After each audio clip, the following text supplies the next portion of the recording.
गोमुख आसन, यह आसन हमारे कंधे की स्टिफनेस को कम करता है और हमारे जो शरीर का पोस्चर है उसको ठीक करता है। बस इस तरह से बैठे और हाथों को लॉक करें।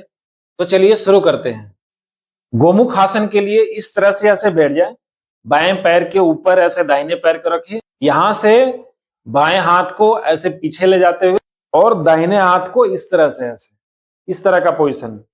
कमर स्ट्रेट रखे, चेस्ट अप, बिल्कुल निगाह सामने, इस तरह से पोजीशन।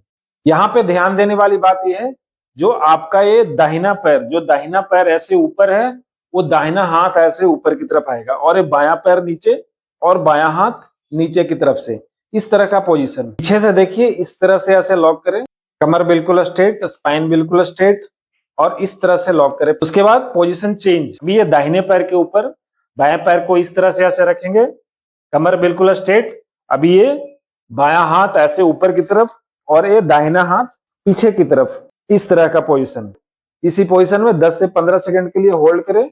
इसमें ध्यान देने वाली बात यह है कि जब बाएं पैर को ऊपर रखते हैं तो बायां हाथ आपका ऊपर से आएगा और दाहिना हाथ नीचे की तरफ से, इस तरह से ऐसे लॉक करें, कमर बिल्कुल ऐसे स्ट्रेट, गर्दन स्ट्रेट और इसी पोजीशन में 10 से 15 सेकंड के लिए होल्ड करें।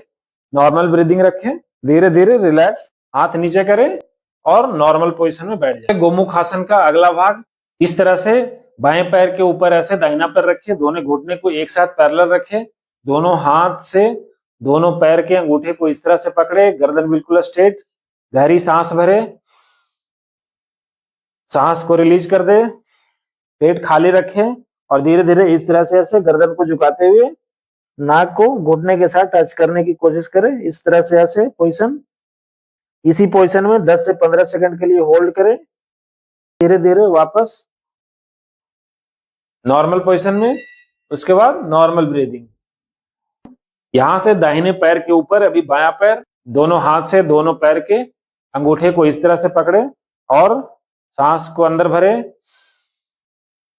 सांस को रिलीज कर दे और फिर धीरे धीरे ऐसे नीचे की तरफ झुकते हुए नाक को घुटने के साथ टच करने की कोशिश करें। इसी पोजीशन में 10 से 15 सेकंड के लिए होल्ड करें और फिर धीरे धीरे ओरिजिनल पोजीशन में नॉर्मल ब्रीदिंग और रिलैक्स हो जाए। हमारे शोल्डर्स में अगर कहीं पे भी दर्द होता है तो इस आसन को करने से हमें तुरंत ही आराम मिलता है। इससे हमारा शरीर का पोस्चर है वो सुधरता है, जिससे कि हमारे पूरे शरीर में ब्लड का सर्कुलेशन काफी अच्छे से होता है। इसको करने से हमारा बॉडी फ्लेक्सिबल रहता है, जिससे कि हमारा स्पाइन और कमर दोनों फ्लेक्सिबल रहते हैं।